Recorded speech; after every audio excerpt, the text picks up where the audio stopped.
दोस्तों मेरे चैनल में आपका स्वागत है।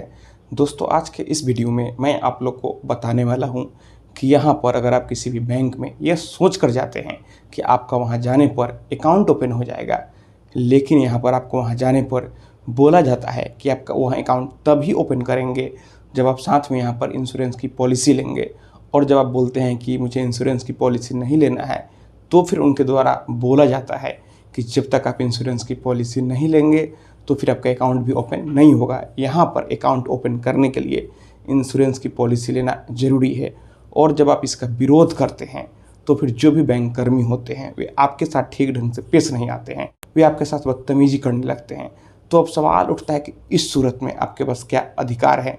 तो दोस्तों इसे जानने के लिए आप इस वीडियो में अंत तक बने रहें, और अगर आप मेरे चैनल पर नए हैं तो फिर चैनल को सब्सक्राइब कर बेल आइकन को भी प्रेस कर लीजिए, ताकि मैं जब भी कोई ऐसी इन्फॉर्मेटिव वीडियो आप लोग के लिए अपलोड करूं तो फिर आप लोगों को उस वीडियो की नोटिफिकेशन मिल सके।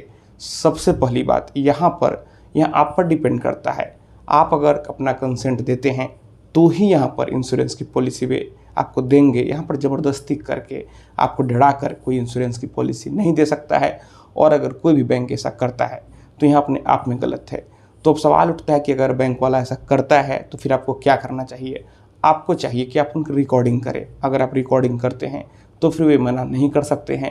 अगर कोई चीज़ आपके साथ गलत होता है तो रिकॉर्डिंग करना आपका कानूनी अधिकार है, तो आप रिकॉर्डिंग कर सकते हैं। और अगर आप रिकॉर्डिंग नहीं कर पाते हैं, फिर भी अगर वे नहीं मानते हैं, तो फिर आप उनके ब्रांच मैनेजर से कंप्लेन करें। आप रिटर्न में ब्रांच मैनेजर को कंप्लेन दें। लेकिन कई बार यह होता है कि जब आप ब्रांच मैनेजर से कंप्लेन करते हैं फिर भी कुछ नहीं होता है, तो फिर जिस भी बैंक में आप जाते हैं, अगर आप उस बैंक के ऑफिशियल वेबसाइट पर जाएंगे तो वहाँ पर कंप्लेन पोर्टल होता है। आप वहाँ पर फॉर्म को फिलअप करके कंप्लेन लॉन्च करा दें। फिर यहाँ पर निश्चित ही एक्शन होगा। जो भी आपके साथ मिसबिहेव किया होगा उस पर निश्चित ही कार्रवाई होगी। तो आप यह काम कर सकते हैं, या फिर आप सीधे उस बैंक के जोनल ऑफिस में कंप्लेन कर सकते हैं। आप हेड ऑफिस में भी कंप्लेन कर सकते हैं। आप जोनल ऑफिस या फिर हेड ऑफिस में डाक के द्वारा अपने कंप्लेन को लिख कर रजिस्ट्री स्पीड पोस्ट के माध्यम से भेज सकते हैं, या फिर सबसे अच्छा आप ईमेल कर सकते हैं। आप यहाँ पर बैंक के ऑफिशियल वेबसाइट पर जाकर उनका address, contact number, email ID सारा चीज़ निकाल सकते हैं। तो आपके पास यह अधिकार है। या फिर आप सीधे आरबीआई के लोकपाल से कंप्लेन कर सकते हैं।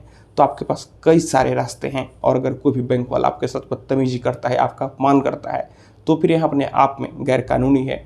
तो फिर आप इस सूरत में पुलिस से भी कंप्लेन कर सकते हैं। आप अपने शिकायत को लिखकर पुलिस थाने में भी दे सकते हैं। फिर यहाँ पर पुलिस को एफआईआर दर्ज करना होगा। और अगर पुलिस एफआईआर दर्ज नहीं करे तो फिर आप एसपी साहब के पास आवेदन दे सकते हैं। और अगर एसपी साहब भी कुछ नहीं करते हैं तो फिर आप कोर्ट के द्वारा केस दर्ज करवा सकते हैं। तो यहाँ पर मेरा कहने का मतलब यही है कि इंश्योरेंस की पॉलिसी लेना यह आप पर डिपेंड करता है। कोई भी बैंक यहाँ पर ज़बरदस्ती करके आपका इंश्योरेंस का पॉलिसी एक्टिव नहीं कर सकता है। यहाँ पर जब आप अपना कंसेंट देते हैं, फॉर्म पे सिग्नेचर करते हैं, तभी वे इंश्योरेंस की पॉलिसी एक्टिव करेंगे। और अगर वे ऐसा करते हैं तो फिर आप इस सूरत में कंज्यूमर कोर्ट भी जा सकते हैं। फिर यहाँ पर बैंक के ऊपर पेनाल्टी भी लग सकता है और आपको कंपनसेशन भी मिलेगा। तो दोस्तों मैं आशा करता हूँ आपको ये वीडियो पसंद आई होगी। अगर मन में कोई भी सवाल है तो फिर आप नीचे कमेंट बॉक्स में कमेंट करें। और अगर आप हमसे सीधे जुड़ना चाहते हैं, फ़ोन से बात करना चाहते हैं, मन में कोई भी सवाल है, तो फिर आप हमें इंस्टाग्राम पर फॉलो करें। मेरा इंस्टाग्राम पर वही यूज़रनेम है Pritesh1584। आप हमें फॉलो करें, मैसेज करें। और अगर फ़ोन से बात करना है तो फिर इंस्टाग्राम पर ही मैसेज करके अपॉइंटमेंट बुक कर लें। तो दोस्तों आप इस वीडियो को अपने दोस्तों और रिश्तेदारों में भी ज़रूर शेयर करें। हम लोग मिलते हैं अगले वीडियो में एक नए टॉपिक के साथ। तब तक आप अपना और अपने परिवार का ख्याल रखें।